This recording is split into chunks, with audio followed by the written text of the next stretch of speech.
Magandang araw po mga kaibigan. Magandang araw po mga kaibigan. Malapit na yung dakit ni Apong Senyor. Ano ba yung ibig sabihin ng dakit sa Tagalog? Oo, sundo. Sundo, pagsundo. Oo. So in this special episode po na ating Know the Faith Catholic series, we will be talking about Apong Senyor de Santo Cristo. Father, Yes. yung devotion natin mga taga-Gwago eh. Oo, tama. At isa po ito sa mga patrimony ng aming bayan Yes. dito sa Guagua sapagkat meron pong identity itong aming Santo Cristo de Guagua. Oh, hindi lang po ito taga sa mga taga-Gwago. Maraming lugar din Maraming lugar din. na debosyon. Yes, kilala siya, no? Oo. Oo. And ngayon po, itong episode po natin very special because pag-aaralan natin yung origin niya pong Senyor, yung practices ng mga devotion natin, no? At saka yung para ma-appreciate natin yung itong darating na novena niya, no? Dakit na in the next few days, and we will delve deep into the beauty of this devotion and how it can help us deepen our faith.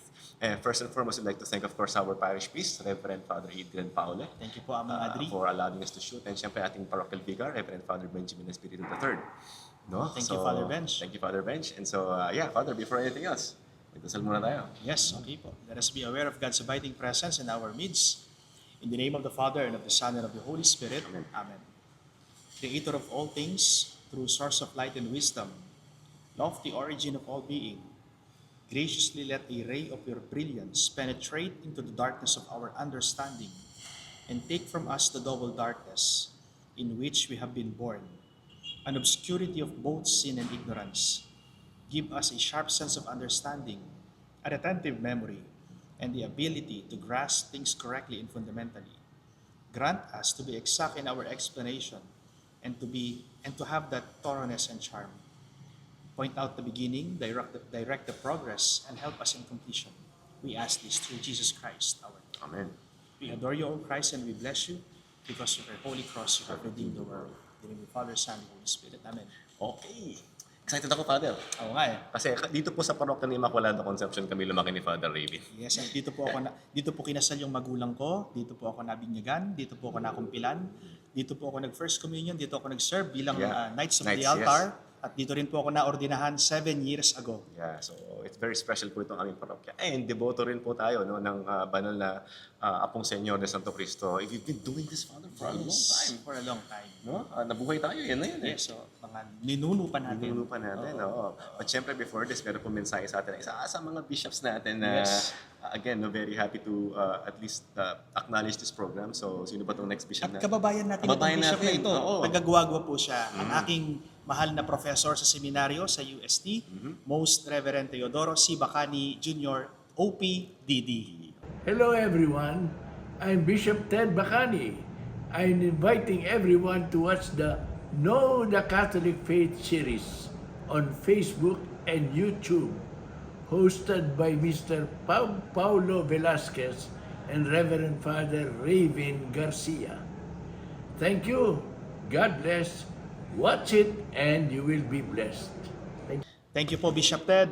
Bishop Ted, dakal pong Salamat kayo, Nako, my dear professor. Yeah, sana po mapanood po ito na ating mga Bishop Emeritus of Novaliches. Novaliches, si Yun, Bishop. no? Sana mapanood din po ng mga taga Novaliches. Anyway, so dumako na po tayo sa ating topic ngayon. Oo. Walang iba kundi ang ating Apong Senyor. Okay? And years ago, no, we did some research about this. Father Raven wrote a paper on the history no, of Yes. our devotion.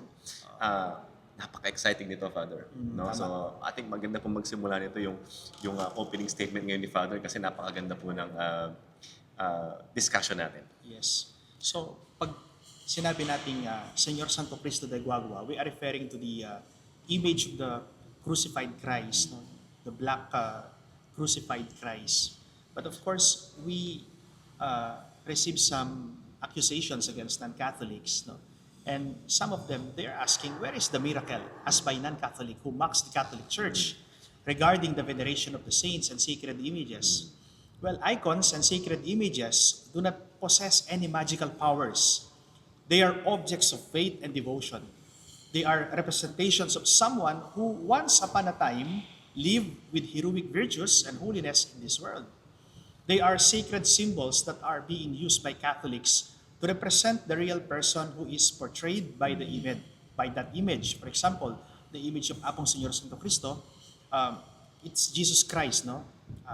We do not worship the the wood, we do not worship the image itself, but we worship the prototype, the owner of the image. No?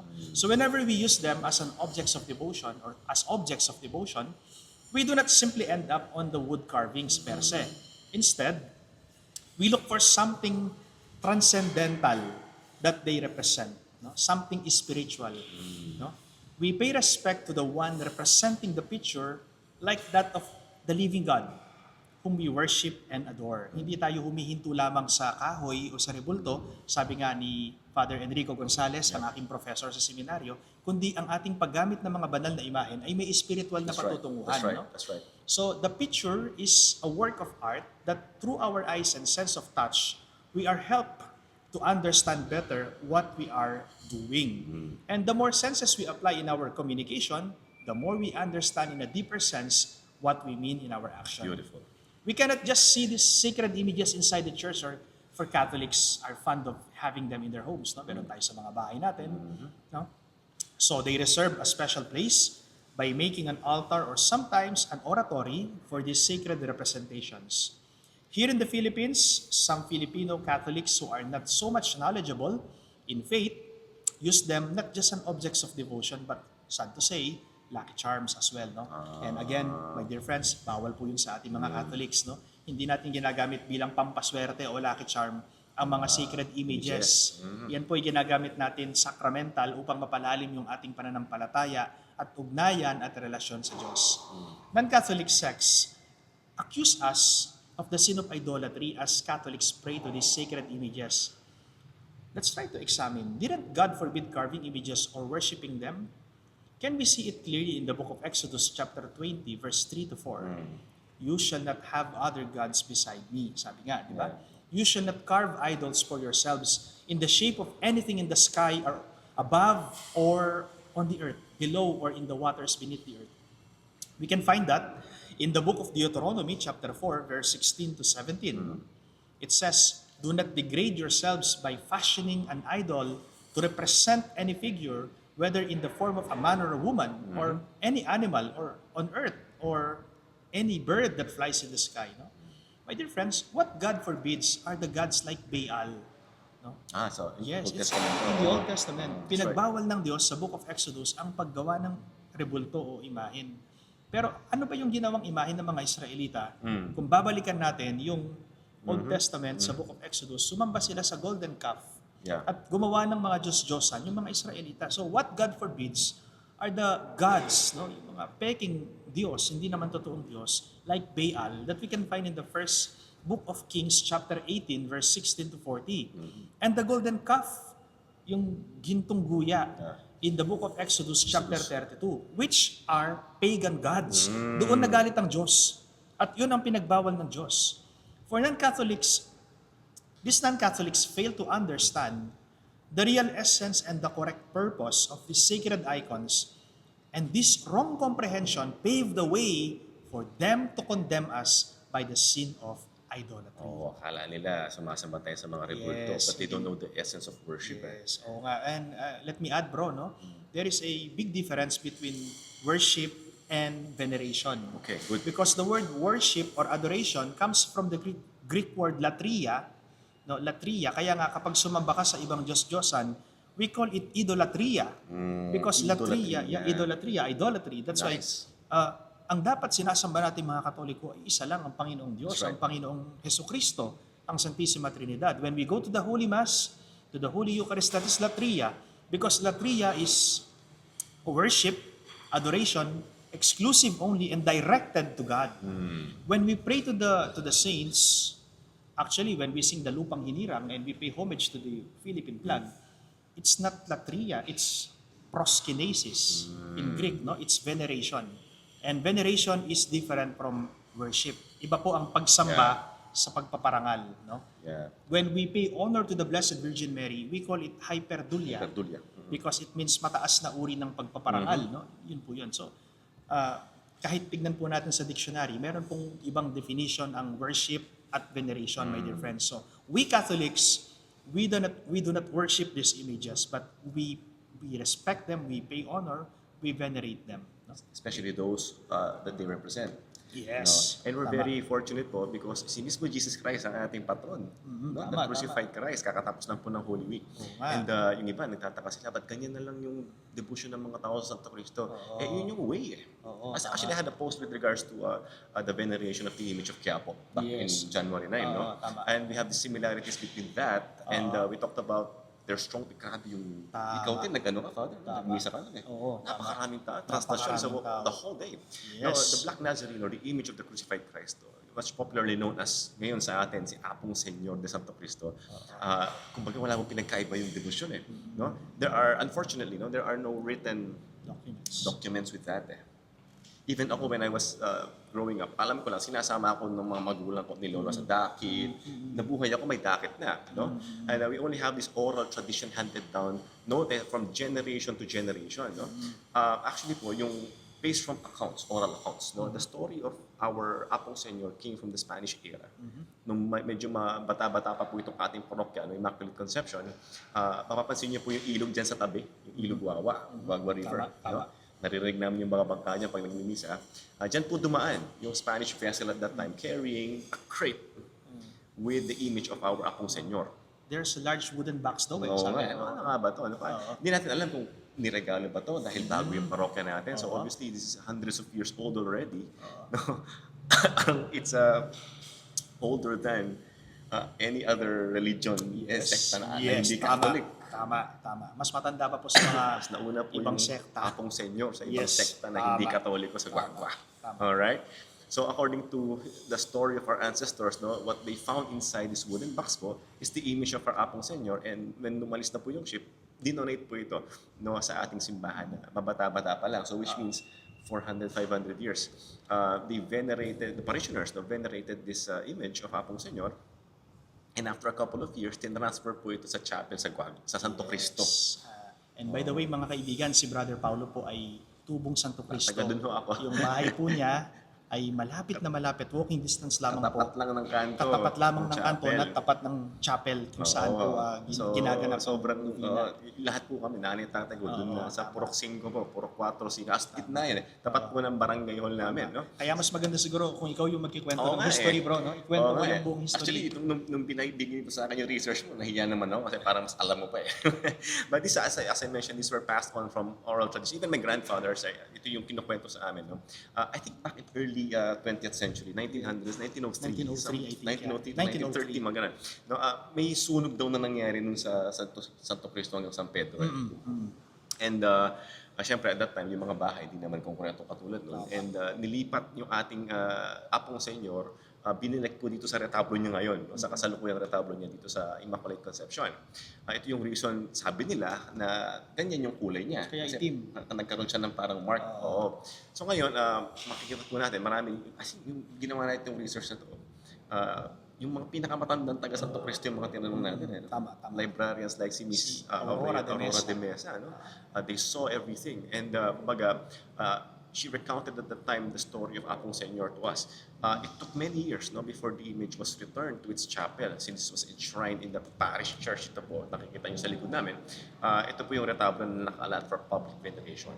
Back in the 1920s, when it was okay, sabi nga, okay na, nagawa ng chapel. So, sinusundo na po si Apong Senyor.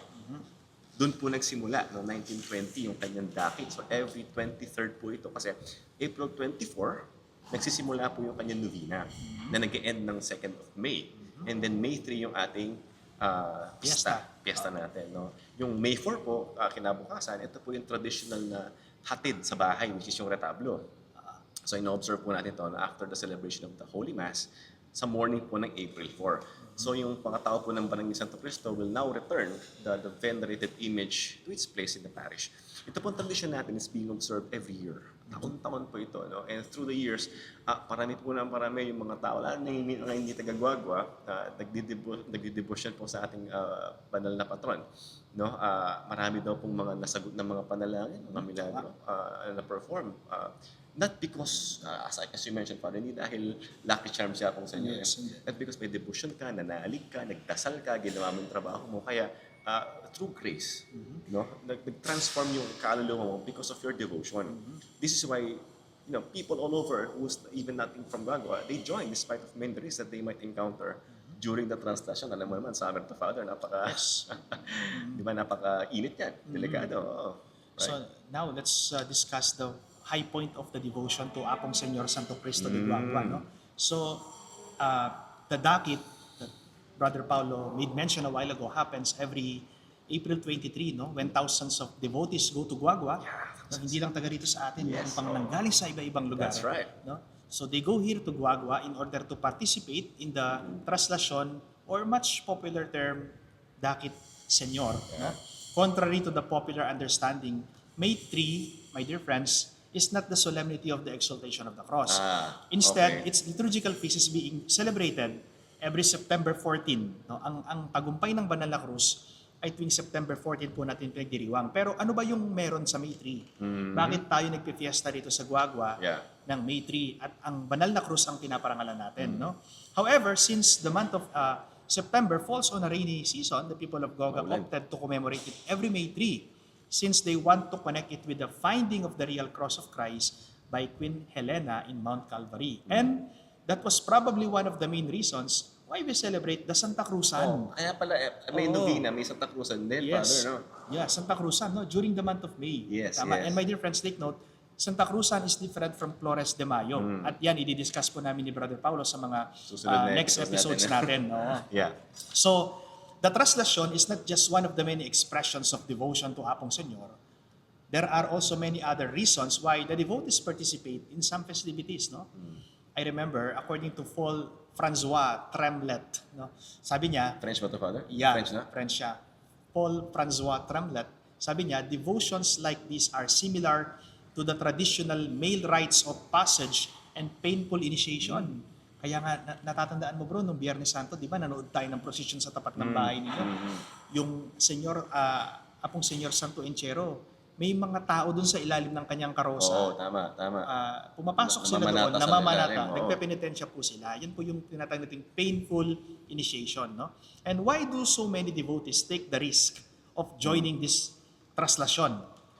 In spite of the scorching heat of the sun. Anong oras ba ginaganap ito? Alas Oh, 3? alas 3, Father. Dapat Alas alas 3, between 3 to 3:20, nilalabas na si Apong Nilalabas na si Senyor kasi Apong may misa Senyor. na alas 5. Tama.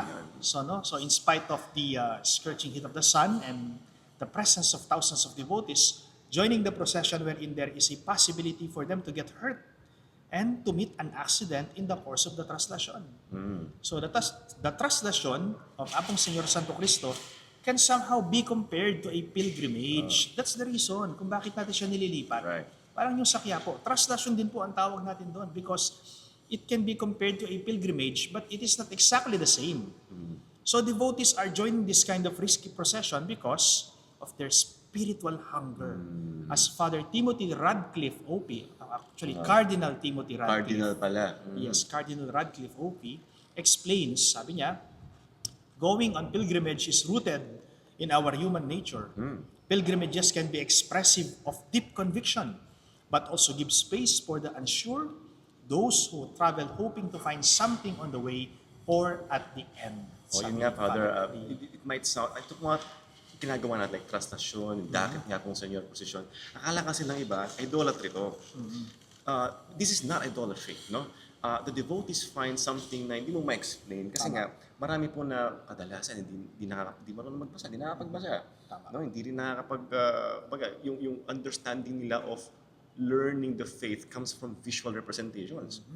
No, marami po mga kamangpangan na devotees having their devotions to different saints, but marami po sa mga deboto ni Apong Senyor, lalo na sa translasyon, dumarami po. No? Despite its roughness and toughness. Sabi nga ni Father, mamimili ka lang, maulan or mainit. So, mainit. Di ba? At hindi po biro yung nasa ilalim ng karo.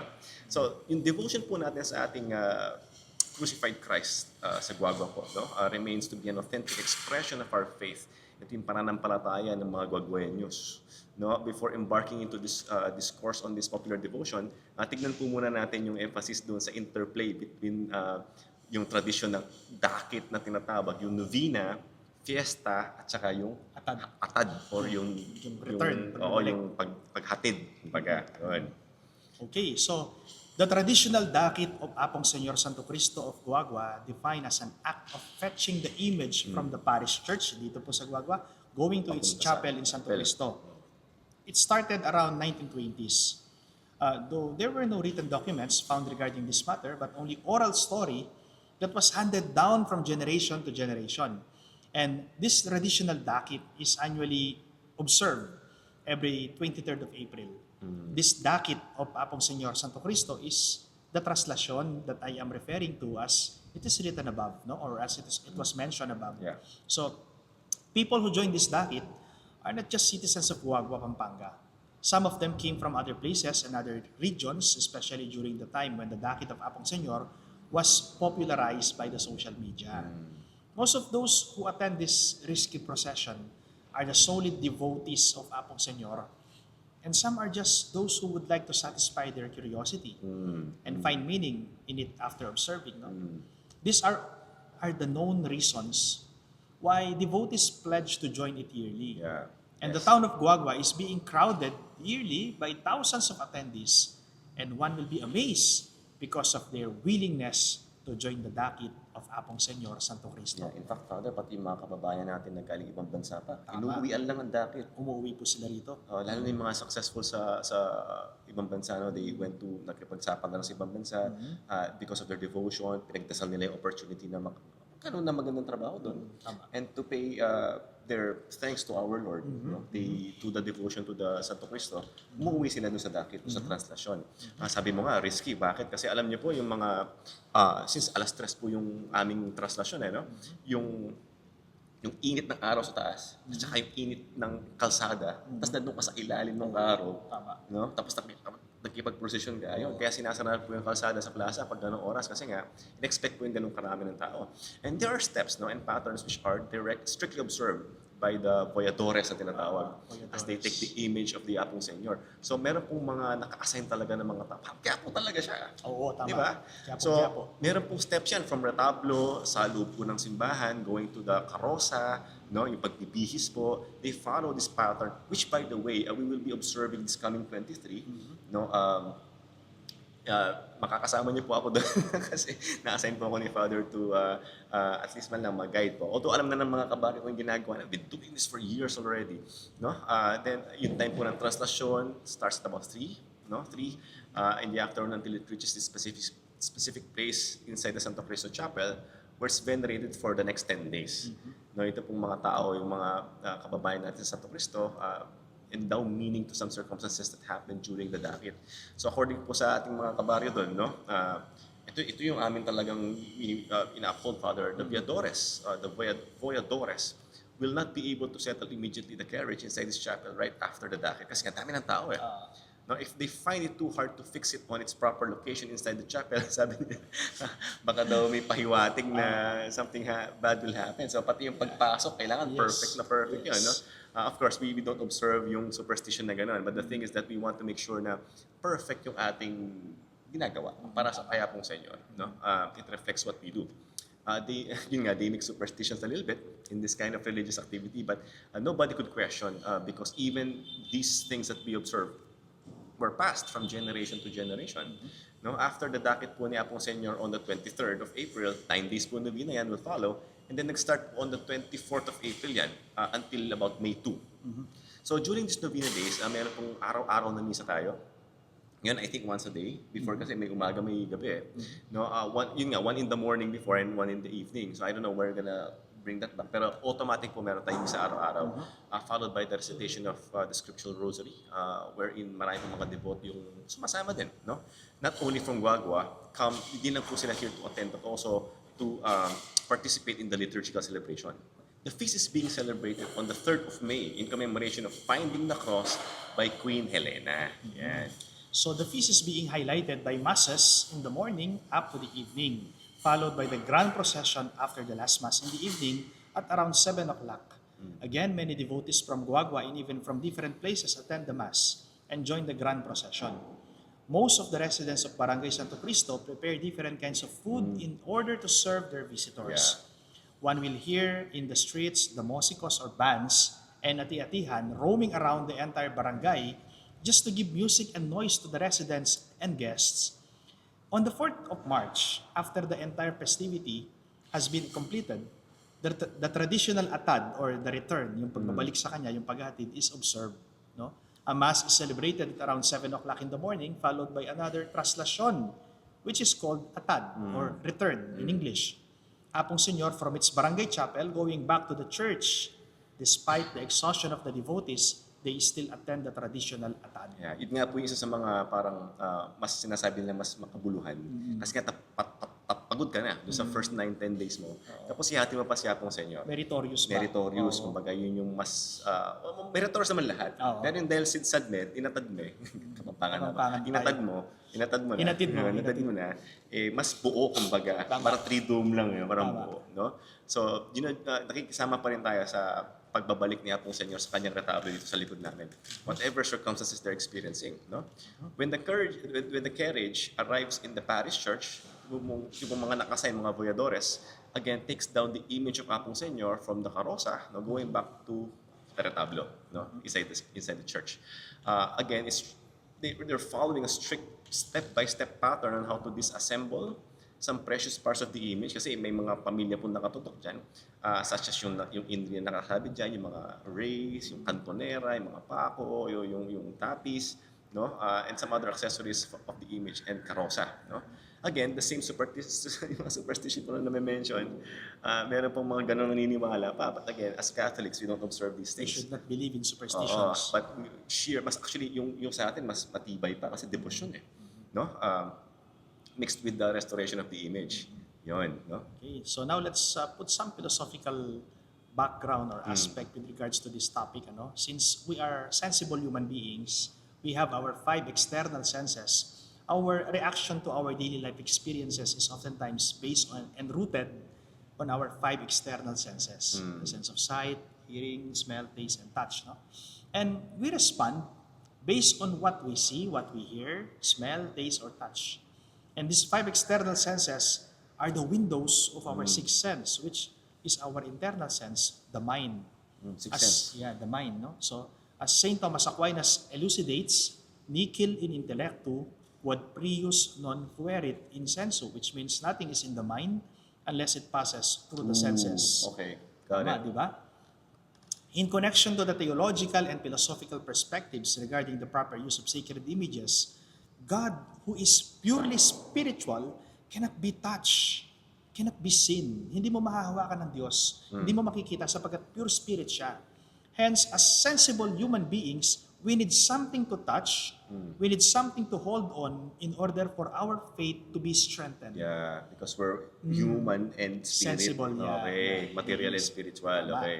So as Catholics, we do not just stop on the doctrine of the sacred images per se, but we transcend to something spiritual so that the use of sacred images, which is something material, has something to do with spiritual dimension. Wow. Non-Catholic believers mock and accuse Catholics as idolaters because the latter pray to wooden statues and carved images without them knowing the proper catechism regarding its veneration. So yung mga nagsasabi pala, Father, na idolater dahil sumasamba kayo, blah, blah, blah, they don't understand that mayroong material Oo, meron part tayong pala material tayo. part, hindi- Yung pag ito nakikita natin sa senses. Tama. That's why.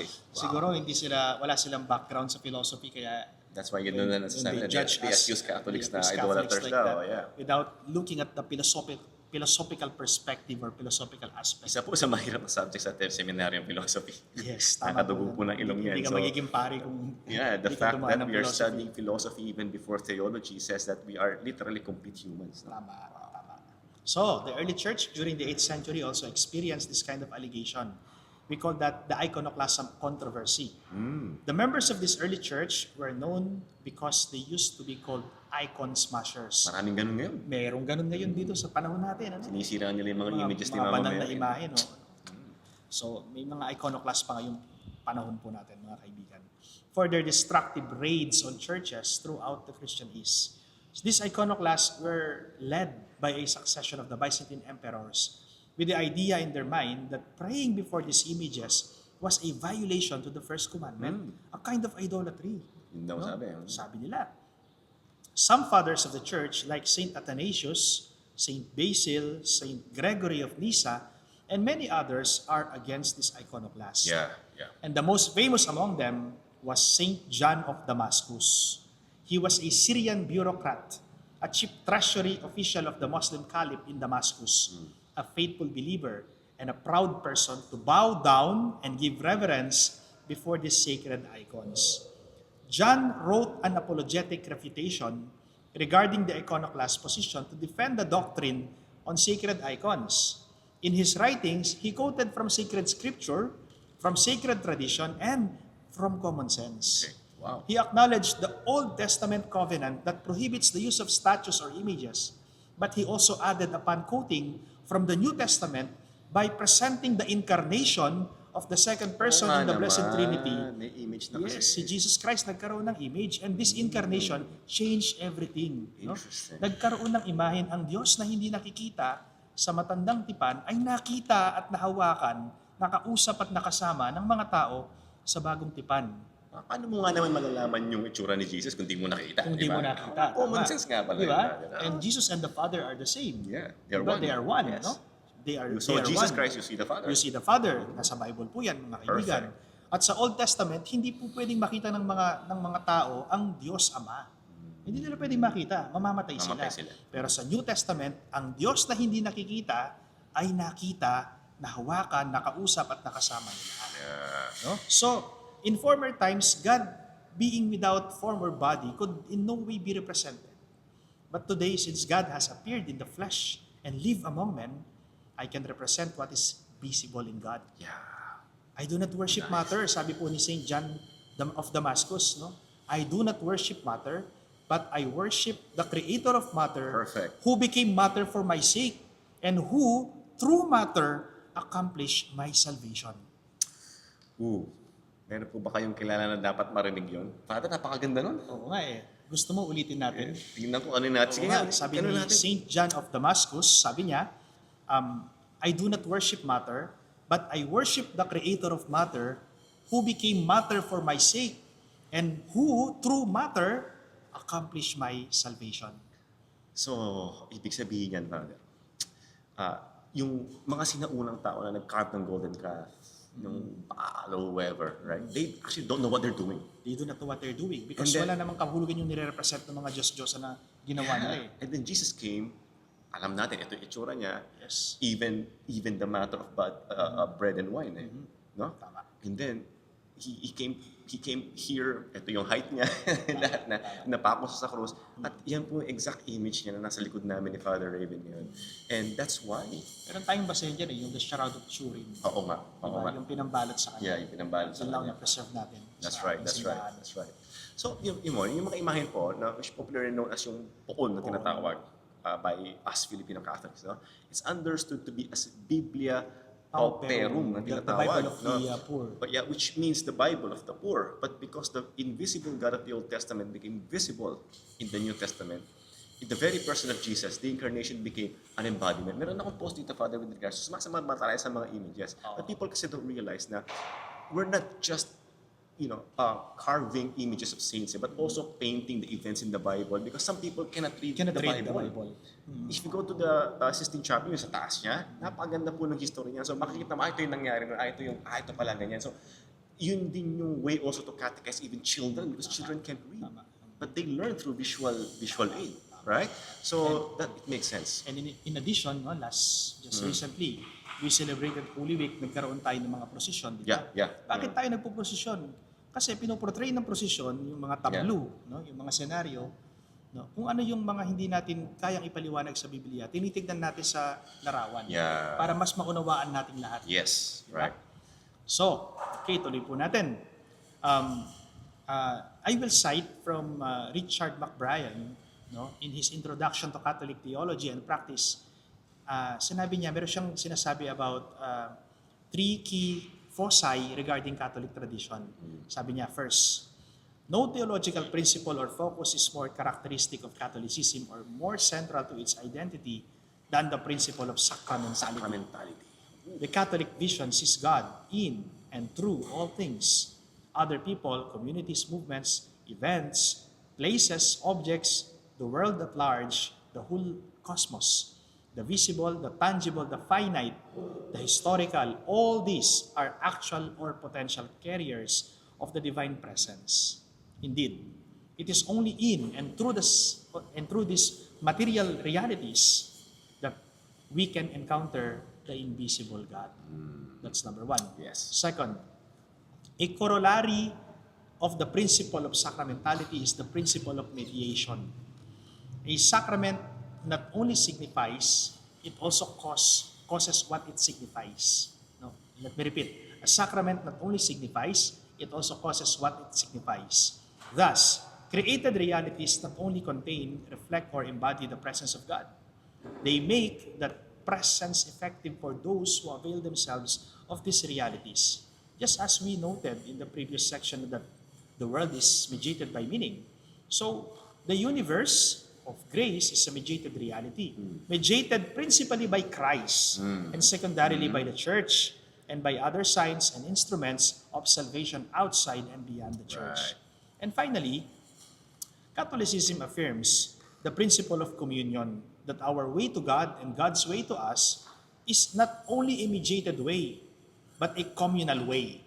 And even when the divine nature encounter is most personal and individual, it is still communal in that the encounter is made possible by the mediation of the community. So nakita po natin, naka-align lahat yan. No? Tama. And ideally, our minds cannot really grasp this unless the Holy Spirit moves us to do what we should do. Particularly, for example, yung mga devoto po natin, dahil naman si Apo Senyor, we wish to touch the image. Actually, yun yung minsan parang hindi naman magulo. Yun yung pinagkakaguluhan. Yung makahawak man lang sila doon sa image. And we're trying as much as we can na lahat makahawak. That's why we are organizing the DAC, especially yung pagtanggal. No, in this time, we believe, even in the Old Testament, I think si Jesus nung hinawakan, no? Even yung mga panyo nila, na may mga tao po na pinapahid yung panyo kaya po sa inyo, and then yung blessing, pinapahid sa mga may sakit nila mga nasa bahay, no? And they're praying and hoping that they will get healed. So they will be relieved from whatever difficulties of life, situations that they're experiencing, and that their prayers will be heard and answered, no? Like the woman who's suffering from hemorrhage. Yung tassel lang yun, no? Pero gusto niyang mahil, nangyari, nagawa. No? They have a strong faith that if only they could touch the cloak, sabi nga, they will be healed. And so it happened. The woman was healed, not because of touching the cloak, but because of the faith. Yung intensity ng kanyang pananampalataya. So this might be the same belief, no? Yung feeling na nararamdaman po natin. Tayo mga deboto ni sa Santo Cristo, no? Sa Guagua. Kahit man lang yung krus niya, hawakan mo lang, malaking bagay na yun. And they have the exact intention, no? Like the woman in the gospel. In spite of many challenges, we have endured, a lot of things na susugin mo para lang mahawakan mo yung image ng patron.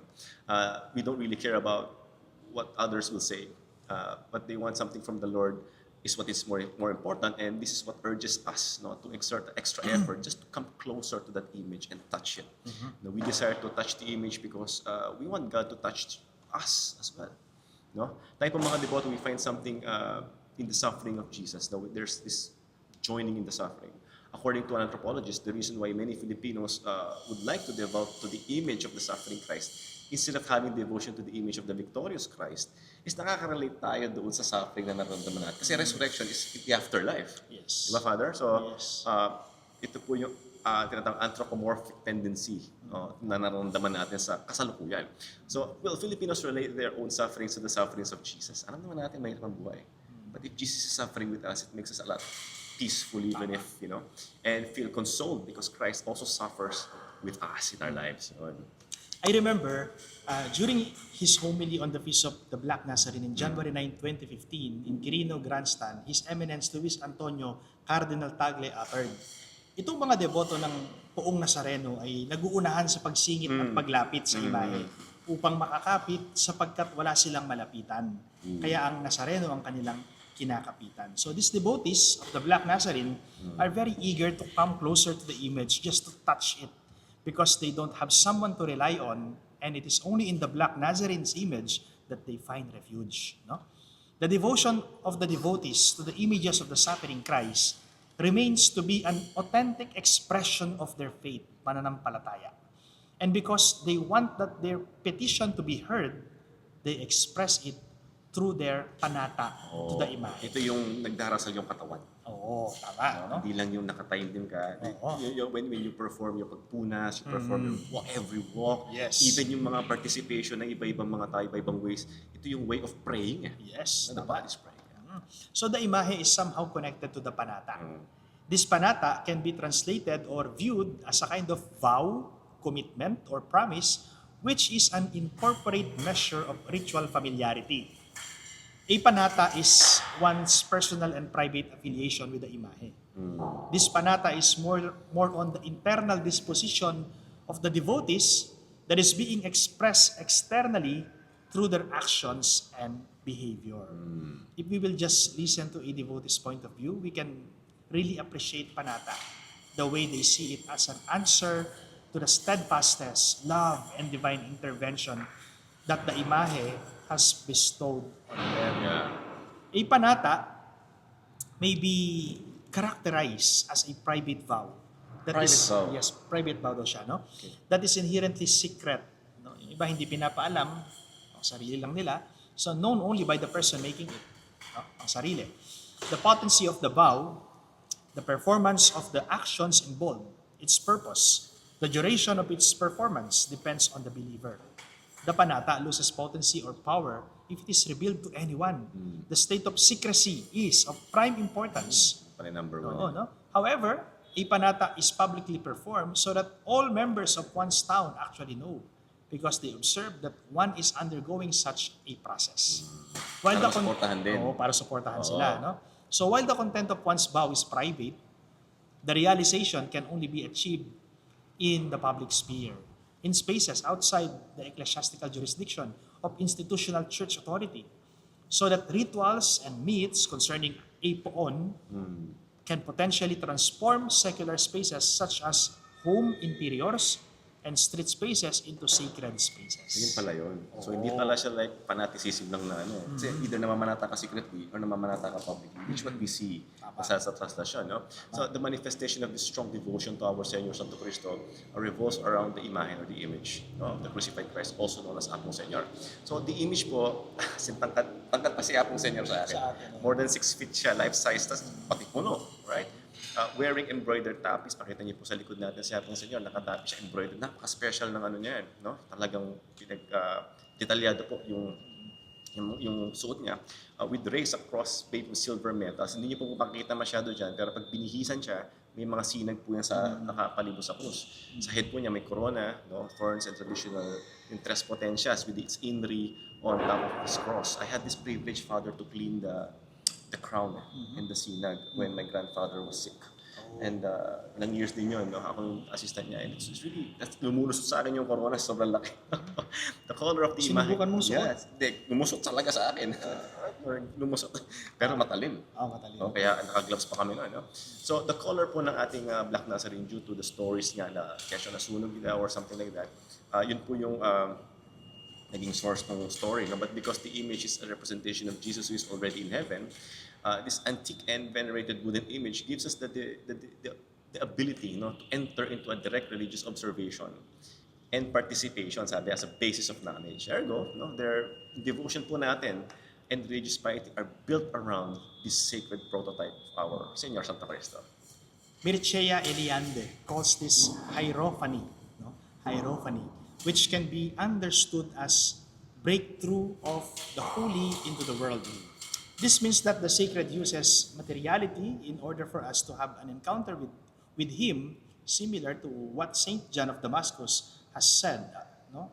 Or have made mention, no? And this can happen upon the use of sacred images. This materiality will lead the devotees into transcendental spirituality. Thus, the image of Apong Senyor Santo Cristo de Guagua as a sacred representation, which for us Catholics considered as sacramental. Wow. Sacramental. Okay, Diba? wow. In-explain ko kanina yung meaning ng sacramental. So, embodies what goes beyond it. And the use of sacred images cannot be restricted from the Catholic concept of religious actuality. Yes, true. The sacred images are signs, or they are significant only in connection to the things that are used to touch mediate sensory experience as an object to deepen the faith of the believer to the prototype. By the use of towel or handkerchief, the believers express their faith to the Sacramental one. pala. Oo, kaya pinupunasan. Oo nga naman. ano? Oo nga naman. Makes So sense. they express their faith to the one that the image represent. Not the image per se, Yeah. not the wood, not the rebulto, but the prototype. Yeah. The prototype is the owner of the image, which is in heaven. No? Yeah. So yun, no? So in connection to the story of the woman who suffered hemorrhages for 12 years that we can find in the Bible, by the fact that she could only touch the cloak of Jesus, she will be cured. Di ba? Nasa Biblia po yan. Hinawakan lang niya yung dulo ng yung laylayan ng damit ng Panginoon Laylayan. Jesus. Laylayan. At siya'y gumaling. Tasang. Ganyan din po yung ating ginagawa. Bakit tayo nagpupunas ng panyo sa imahen? Dahil yung pananampalataya natin, wala po yung magical powers sa imahen. Right. Nasa pananampalataya natin. No? Yung magical powers, wala yan eh. Well, kung may mga imahen po na nagmimilagro, okay, so be it. Pero ang nagpapagaling sa atin, yung relasyon natin sa Diyos. Diyos naman. Yung pananampalataya natin na something spiritual. Yeah. So these people have the same motivation, like the woman in the gospel, to touch in order for them to be healed and heard. As Francisco Claver, SJ, sabi po niya, for Westerners, faith is a concept discussed in erudite language. But for simple Catholics in the Philippines, faith is a handkerchief. Panyo. No? Panyo.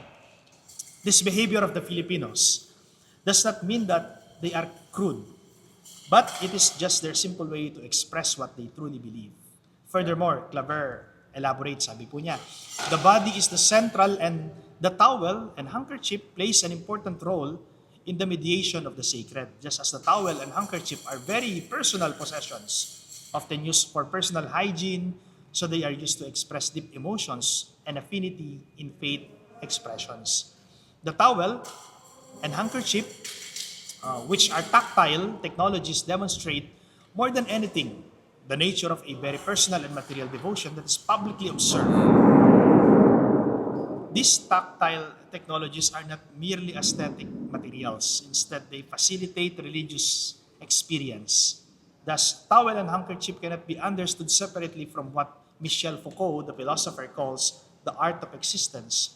Those intentional and voluntary actions, sabi niya, by which men and women not only set themselves rules of conduct but also seek to transform themselves, to change themselves into their singular being, and to make their life into an oeuvre that carries certain aesthetic values and meets certain stylistic criteria.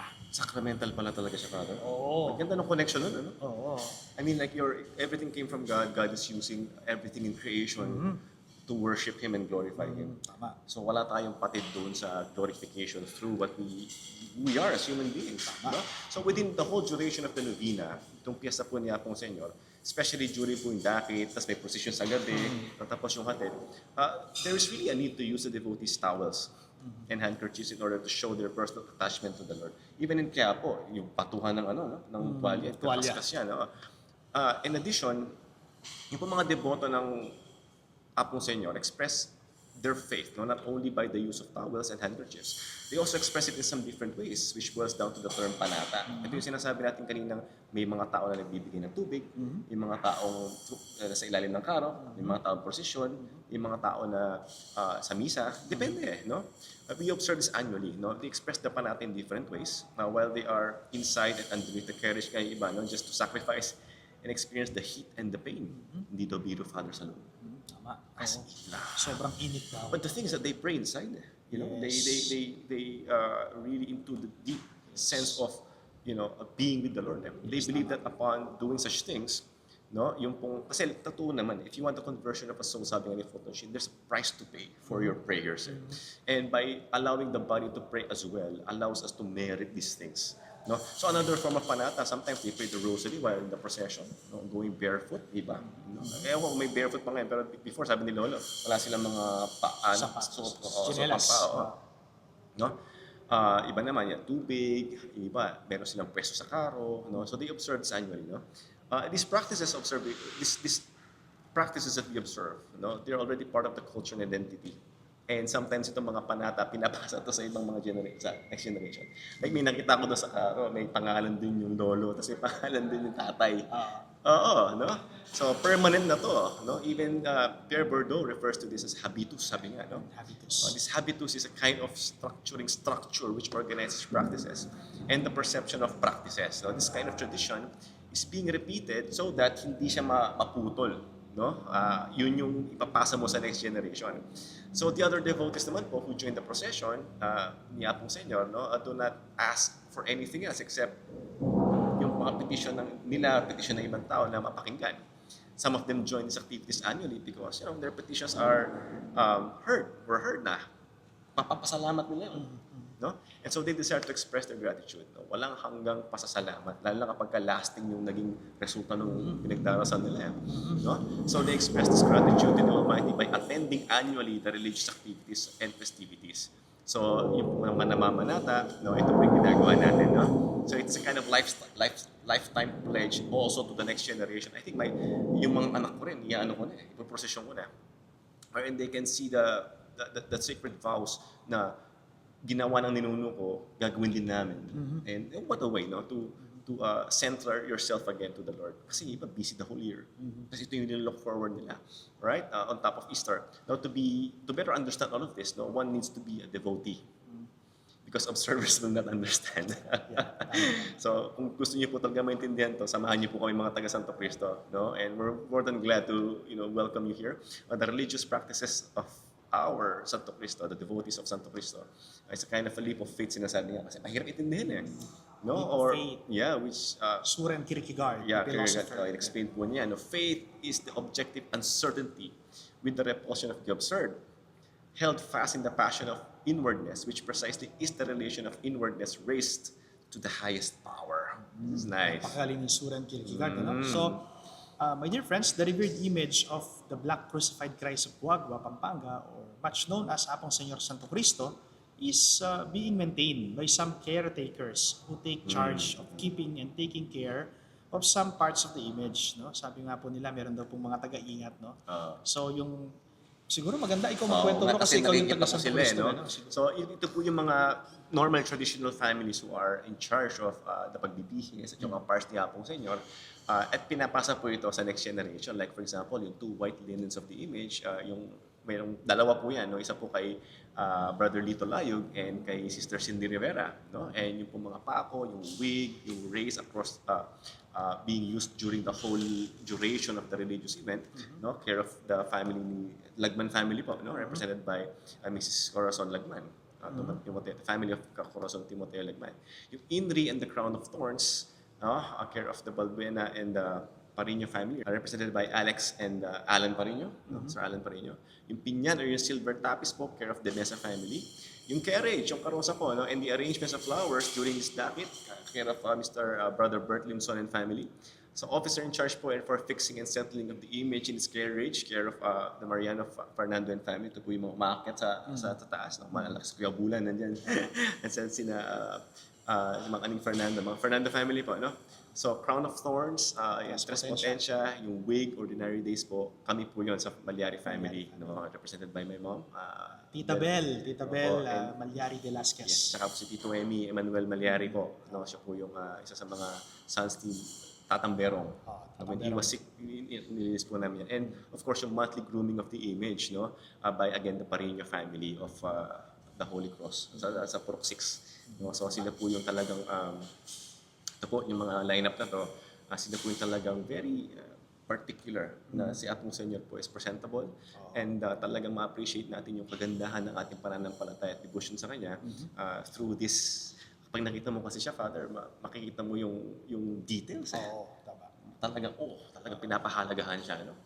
Okay, so ngayon po, patapos na po yung ating talakayan para po merong idea, Father, yung mga audience natin. Mas magandang ipakita natin sa kanila. Lalo na yung mga naging curious o nasa ibang bansa. Ano ba nangyayari during this devotion? Tingnan niyo po itong mga pictures at videos na gagawin natin para at least may idea kayo. Ito po yung mga halimbawa ng dakit, yung atad, pati yung novena at fiesta. Panoorin niyo po mga Yan.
po to our Black Nazarene, no, kay Apong Senyor po, is part of our culture and tradition of the people of Guagua. Not just Santo Cristo, I dare to say not even Guagua, but a lot of places in the world. No? This can also be called as part of habitus. Ito sinabi ni Pierre Bordeaux kanina. It includes beliefs, values, and language. It also meditates practices by connecting individuals and groups to institutionalized hierarchy. No? And for Bordeaux, it is important because it speaks about relations, our relationship between our lives to the suffering of our Lord. And it can also be the source of domination, sabi nga. No? If every place where people live in, no, they live out our tradition, the prayers, the suffering, the joy, the glory of the Lord, and there's a repetition in tradition.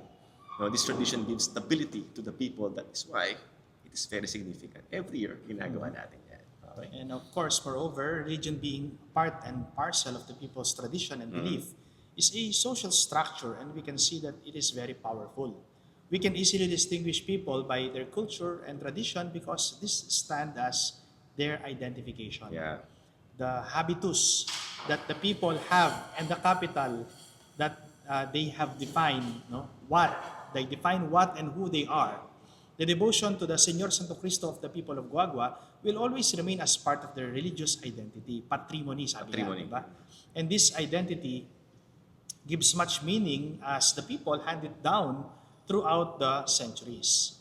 So the devotion po to Señor Santo Cristo de Guagua will always be a living tradition as time goes by. It will always remain a system of durability that cannot be easily changed or removed because it will endure through the years. Yun. So napakalaking pasalamat po natin na meron po tayong devotion na ganito, Father. No, Oo. we're truly blessed, and sana makatulong po itong darating na novena ni Apong Senyor sa pagpapalalim ng ating pananampalataya. At Father, samantalayin ko na rin itong pagkakataon na i-remind yung ating mga deboto this coming April 23. No, sana po mapanatili natin yung kaayusan ng ating translasyon mula sa pagtatanggal. Alam ko po maraming tao tanggap na po natin na magulo talaga, no? Pero syempre, nandun tayo sa spirit of prayer where we want to make sure that everyone is in that, space na darasal tayo sa kahilingan natin para sa Senyor. At syempre, pakiisip din natin yung mga ibang tao na gusto rin, maka-experience nito. Kaya nga po, meron po kami tinalagang mga makakasama natin para ayusin po yung pila, no? At saka para maging smooth yung pagpapalit ng mga parts ni Apong Senyor, hindi po tayo magulo. No, sana po lahat tayo magtulong-tulong sa translasyon, magtulong-tulong tayo sa tanggal hanggang sa matapos po yung entire novena natin hanggang sa paghatid kay Apong Senyor at para lahat po tayo mabless. So sabi nga sa mga kabaryo ko, balo taning gagawan tamo, let's make it smooth as possible. I'm here to assist you guys, but I don't want to talk as much kasi nga ayoko man yung trabaho nyo. But I'm here to make sure that the time is okay and lahat po tayo magkaroon ng pagkakataon na mahawakan ng ating mahal na patron, si Apong Senyor. At hindi lang yon, hayaan natin ang Panginoon ang humawak din sa atin. Yan, no? So again, maraming salamat for joining us in this very, very special episode of Lord of Faith Catholic Series, Apong Senyor de Santo Cristo de Guagua. edition. Okay? So again, my name is Paolo I Velasquez. am Father Raven Garcia. Salamat po for watching Know the Faith Catholic Series. Salamat po.